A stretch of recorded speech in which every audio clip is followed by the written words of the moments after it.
So recently, Kayla did a little bit of work on some of the happening shoots for us, and she got in touch with the guys at New Human. And this was a very interesting conversation that I did want to bring on this show because we got to sit down with them to really explore some very useful biohacking tips. And as you know, biohacking is a very important thing for me. How can we optimize things like our sleeping, our patterns overall? So she had a great conversation with the brilliant people over at New Human. And without any further ado, let's jump into that conversation and see all the interesting insights that they have for us around improving our quality of life.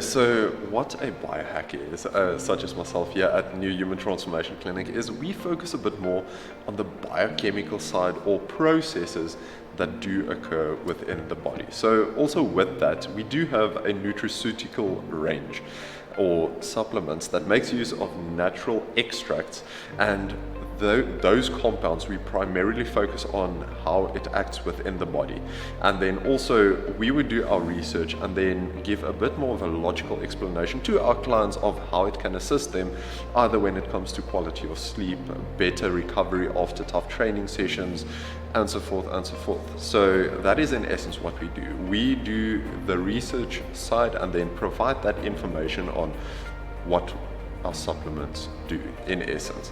So yeah, we also have the sufficient knowledge of various systems within the body, and with that we can provide biohacks in that sense of how to better your quality of life in that sense. So yeah, that's in essence what we do. So what is one of the first biohacks that you would say a person can use? Something that I can definitely mention that will contribute a lot to your quality of life is to sleep on your left hand side. I know it sounds simple, but there are reasons behind it. Now, when you do sleep on your left hand side, it takes some strain off of your heart, because gravity can pull blood to your heart and then it just pumps or circulates your blood from there. So it takes some strain off the heart, and also when it comes to your lymphatic system, or basically the self-defense type of system that you have within your body, lymphatic drainage can occur a lot easier as the predominant parts of your lymphatic system sits on the left-hand side of the body. Also, something that is very important to note when it comes to sleeping on your left-hand side is when you do sleep like that, digestion is a lot easier to take place. First of all, when it comes to your large intestine, it can pass food that is metabolized a lot easier through to the descending colon, making that whole process a lot easier. And then also it puts the stomach in a bit more of a natural space or position. So in that sense, you won't experience acid reflux as much, because the acids within your stomach can't reach the esophageal valve as easily. And then also something for the ladies, it makes snoring less prevalent. So yeah, that's something that hubby can also apply just to ensure that you get peaceful and quiet. With sleeping as well, I'm guessing that it is also very important for a body to get sleep. Oh yes, most definitely. When it comes to sleep, the whole topic of sleeping is something, or concept of sleeping is neglected quite a lot, because the average person would rather sacrifice sleep to get in an extra hour of work or some free time or spend time doing whatever the case might be. And that is detrimental to our health, because when we do sleep, that is the opportunity the body gets to rest and digest. So any of the foods that you have consumed throughout the course of the day or late at night can digest properly, and that also ensures sufficient nutrient uptake. Now, also when you do train, such as for instance here at New Human or wherever you do train, for instance, your muscle tissue has time to recover. And also when it comes to the brain, that is something that not a lot of people know, but the brain utilizes approximately 25% of the energy that we do consume on a daily basis. And if you do compare that to a car, for instance, a car uses petrol and emits carbon dioxide and other gases. Now, the same goes for the body. It's also a system that makes use of energy and needs to secrete waste products. And if you don't rest and digest, that sleep provides you with, those waste products and metabolites remain within the body and especially within the brain as well. And that then contributes to fatigue and brain fog that you can experience throughout the next day when you don't sleep enough. So not only is the quantity of sleep that you do get in the primary factor that you need to focus on, but also the quality. And when I do speak about that, the quality is more specifically REM type of sleep that you do get, which stands for rapid eye movement, and that is that really deep sleep that you do get in that properly allows the body to recover and rejuvenate itself for the following morning. So that's also something that one definitely needs to focus on.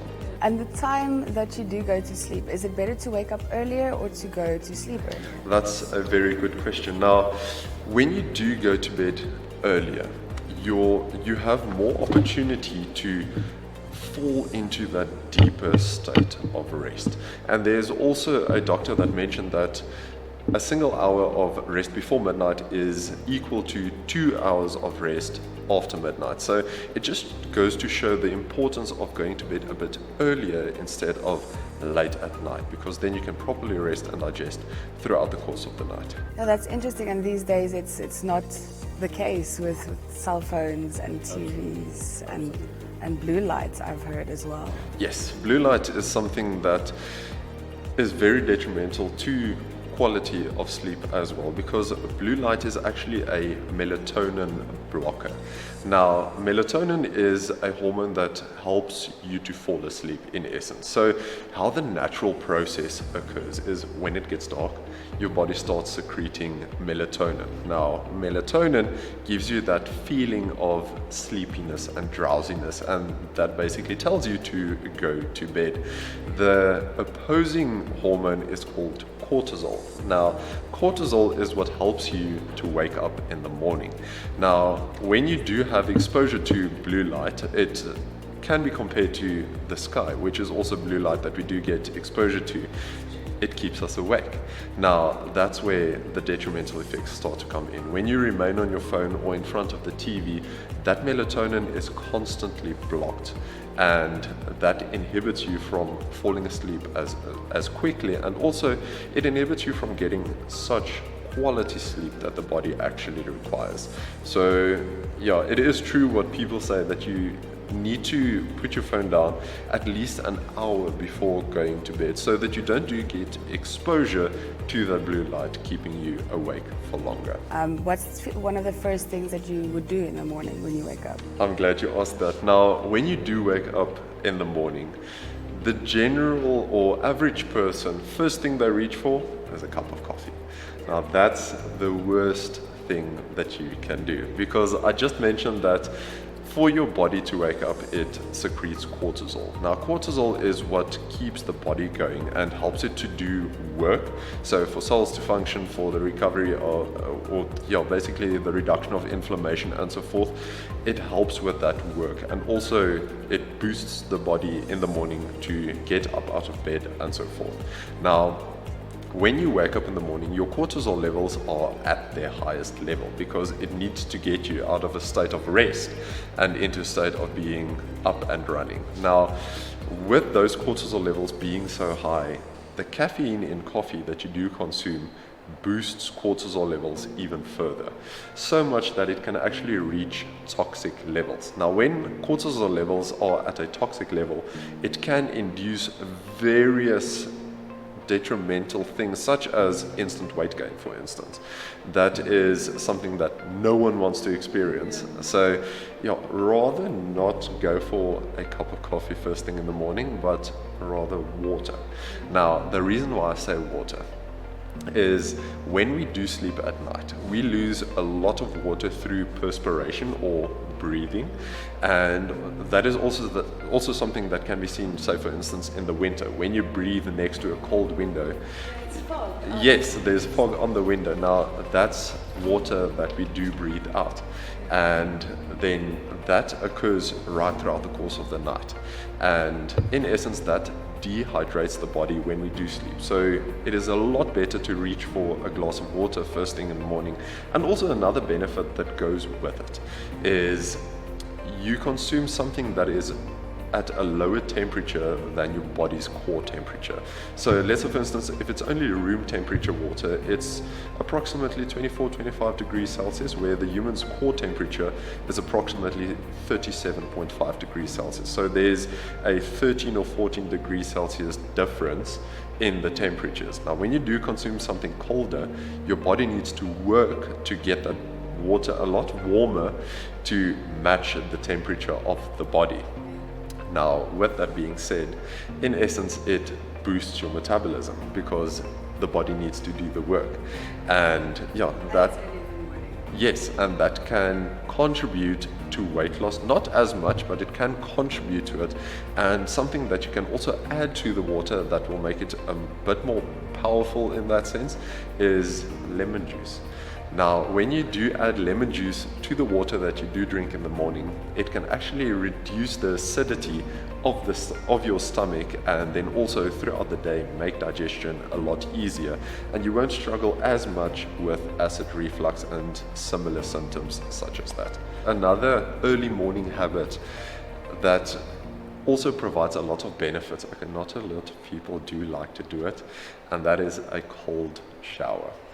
Now, I know, especially in the colder winter months, it sounds terrible, but it does have its benefits. And if you do really think about it, when you do take a cold shower, circulation of blood is properly induced because warm blood needs to warm up the colder tissue that has been cooled down by the cold water.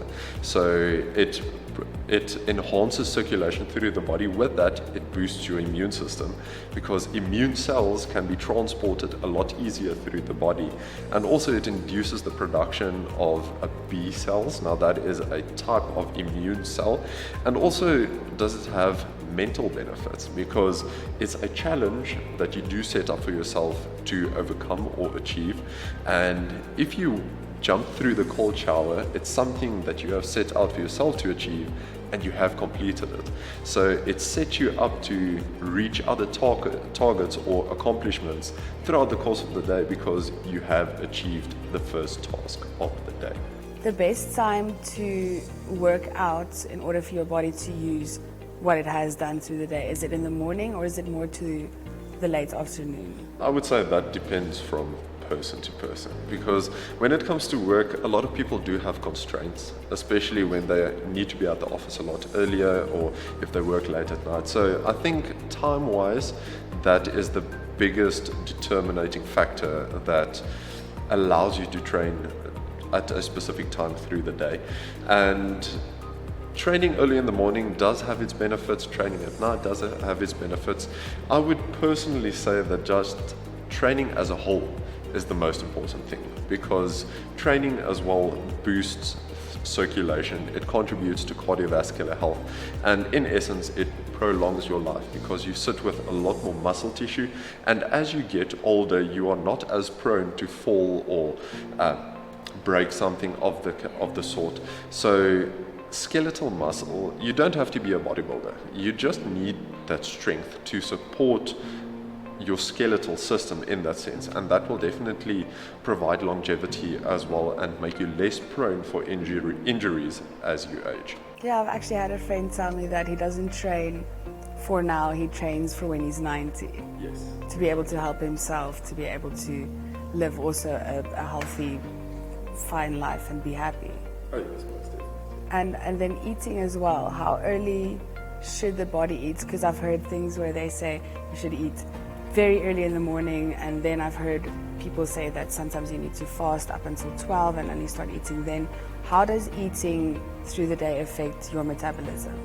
Oh, so also a great question. Now, something that I'm a big supporter of is intermittent fasting.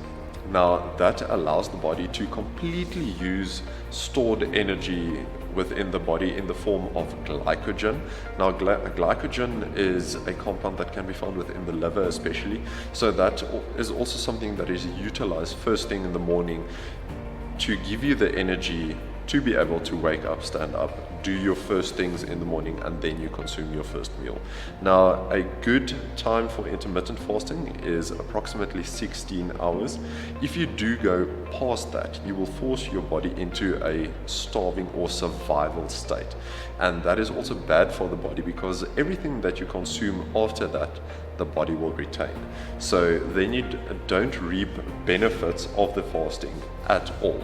And then during the 8 hours that you do have for consuming food, I would recommend sticking to your proteins and then also measuring the food that you do consume, because that will give you a clear image of what you are actually putting into your body and also how you can then utilize those sources of energy that you do then consume. And then have approximately 3 meals during that time of consuming food, that 8 hours that is left of the day, and then also ensure that you do drink enough water. That's also something that I would like to mention as well, because water is something that is also neglected, or the intake of water is something that is neglected by the average person. And I've heard many people only drinking either 500 mils or a liter of water throughout the course of the day. Actually, 90% of your blood plasma is water. Now, the body needs water. Also, I believe you've heard it before, but almost 70% of the body is water. Now, water is utilized for the transport of nutrients, and also, more importantly, it removes waste products and toxins from the body. So it creates a very healthy space for metabolic processes to be able to occur. And then also, if you're wondering how much water you need to drink throughout the course of the day, a general rule that you can go with, it's not specific to everybody, but something that you can go with is by drinking 500 mils of water for every 10 kilos that you weigh. So for instance, if you weigh 70 kilos, it's 3.5 liters of water per day. And then that just gives you a generalized idea of what the body actually requires, because the bigger you are, the more room there is for water to be utilized. So yeah, if you do play with that, that will give you a good idea of how much water you should actually consume. Also, something that a few people, including myself, sometimes do need to know. Things like alcohol and things that do make it worse. How is there like a point where you can say, okay, a glass of wine is okay at night, or even maybe good for the body? I understand. So, okay, with the last part of the question, is the amount that is actually good for the body? Okay, you won't be satisfied with my answer, but okay, there are benefits to wine, but only to a certain point, because there is a specific point where the alcohol in the beverage becomes too much and the benefits are thrown out of the window. Now, an amount of wine, for instance, that does have benefits is only 50 milliliters. So, you know, it's 3 very small sips and then you're done for the day. But, yeah, so when it comes to alcohol as a whole, alcohol itself is actually seen as a toxin by the body, because that's why you feel terrible when you are drunk. And yes, yeah, because the body wants it out of itself. So that's where the toxic part comes in. And if you look at a specific definition of being drunk, it can be stated as a poison-induced disruption in how neural circuits function. That's a very proper definition for being drunk. Now, if you really think about it, it's something that you don't want to bring over yourself. And if you do drink, something that I can recommend is drinking a glass of water between the beverages that you do consume. Because when you do drink, there's a hormone within the body called aldosterone. Now, aldosterone regulates the reabsorption of water into the body for various bodily processes to be able to function normally, such as the functioning of organs and the transport of nutrients and so forth. Now, when that water is not reabsorbed, you basically sit with dehydration. So typically when you do drink, when you are relatively tipsy, if I can say it like that, when you go to the loo, your urine is generally clear. Now, that's clean water being secreted out of the body because it's not reabsorbed into the body.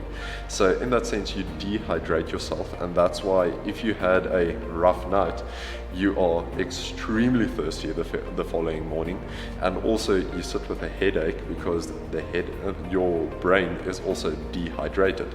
So that's where those various symptoms do come from, and it's primarily dehydration. So that's also why I mentioned when you do decide to drink a glass of water between your beverages, and it will keep you hydrated throughout the time that you do party, if I can state it like that, and that will definitely help relieve the symptoms that do follow with alcohol-induced poisoning, if I can state it like that. Something, now that I think of it, something that I can also mention, especially when it comes to food. A food type that a lot of people do consume are excessive amounts of carbohydrates. Now, that's sweets, sugary drinks, and then also starches such as potatoes in the form of French fries, mash, or whatever the case might be, and also pumpkins, and yeah, the list is endless. So any starch or sugar, that's a form of a carbohydrate. Now, carbohydrates are necessary because when carbohydrates are broken down, it's broken down into glucose. Now, glucose is the preferred source of energy for the brain. And so when you don't consume sufficient amounts of carbohydrates, you starve your brain in that sense, because when your blood sugar levels are low, you experience brain-related symptoms such as fatigue and irritability and so forth. And that's where carbohydrates come into play.